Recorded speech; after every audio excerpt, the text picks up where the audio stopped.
ভিডিওটিতে ক্লিক করার জন্য আপনাদেরকে জানাই অসংখ্য ধন্যবাদ। আপনারা দেখছেন আপনাদের প্রিয় YouTube channel West Bengal DA salary. West বেঙ্গলের ডিএর আপডেট এবং বেতন বৃদ্ধির আপডেট প্রত্যেক দিনের জন্য পাবেন, তাই অবশ্যই চ্যানেলটিকে সাবস্ক্রাইব করে রাখবেন। এখানে দারুণ খুশির খবর, বকেয়া ডিএ নিয়ে কিন্তু নবান্নের জোর তৎপরতা এবং মার্চেই কিন্তু কিস্তিতে কার পকেটে কত টাকা ঢুকবে আজকে পুরো ক্যালকুলেশন করে আপনাদেরকে কিন্তু জানিয়ে দেবো, তাই ভিডিওটি সম্পূর্ণ দেখবেন। এখানে বলা হয়েছে, দেখতে পাচ্ছেন, রাজ্য সরকারি কর্মচারীদের জন্য কিন্তু দীর্ঘ প্রতীক্ষার কিন্তু পুজোর আগেই সেপ্টেম্বরে কিন্তু মিলতে চলেছে এবং ডিএর হিসেব কষা হচ্ছে কিন্তু কষা হচ্ছে কর্মীর মূল বেতন বা বেসিক পে এর উপর কিন্তু ভিত্তি করে। নবান্নের অর্থ দপ্তরের সূত্র অনুযায়ী বিভিন্ন পে স্কেলে কিন্তু বকেয়ার অঙ্কটি কিন্তু এখানে দেয়া আছে। দেখতে পাচ্ছেন, বেসিক বেতন যদি 7,000 টাকা হয় তাহলে কিন্তু মোট বকেয়া 3,19,890 টাকা।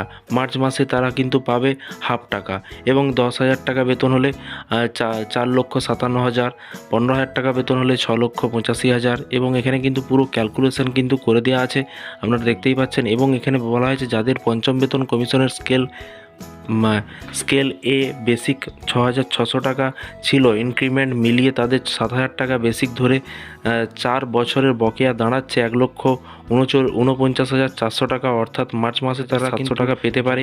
নবান্নের সূত্রে জানা গিয়েছে যে integrated finance management system IFMSA এবং 2016 সালের পরবর্তী তথ্যগুলি ডিজিটাল পদ্ধতিতে সংরক্ষিত থাকার হিসেব কষতে সুবিধা হচ্ছে। সেই কারণেই কিন্তু প্রথম ধাপে এই 4 বছরের বকেয়া মেটানোর সিদ্ধান্ত নেওয়া হয়েছে। 2008 থেকে 2019 সালে পর্যন্ত কেন্দ্র ও রাজ্যের ডিএ যে ফারাক ছিল তার ভিত্তিতে কিন্তু এই বিপুল অঙ্কের বকেয়া কিন্তু নির্ধারণ করা হয়েছে।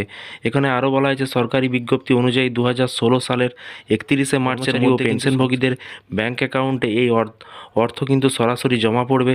সাধারণত ট্রেজারি ও ব্যাংকিং ব্যবস্থার মাধ্যমে এই লেনদেনের সম্পন্ন হবে। অর্থ দপ্তর জানিয়েছে পরবর্তী পর্যায়ে বকেয়া মেটানোর বিষয়ে ধাপে ধাপে পৃথক এবং আরও বলা হয়েছে যে দেখুন নির্দেশিকা জারি করা হবে।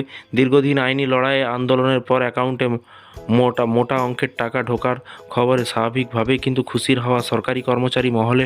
এখন শুধু মার্চ মাসে বেতন স্লিপ হাতে পাওয়ার অপেক্ষায়। তো ফ্রেন্ডস, বিষয়টি বুঝতে পারছেন, এই ধরনের প্রতিদিন সরকারি কর্মচারীদের ডিএ বেতন বৃদ্ধি যোজনা প্রকল্প সমস্ত রকমের লেটেস্ট আপডেট পেতে চ্যানেলটিকে সাবস্ক্রাইব করে পাশে থাকা বেল আইকনটিতে প্রেস করে রাখতে ভুলবেন না। ভালো থাকবেন, সুস্থ থাকবেন এবং নিজের খেয়াল রাখবেন। Thank you. এবং যারা নতুন চ্যানেলে ভিডিও দেখছেন অবশ্যই চ্যানেলটিকে সাবস্ক্রাইব করে রাখুন সমস্ত রকমের নোটিফিকেশান, বিভিন্ন রকমের আপডেট পাওয়ার জন্য।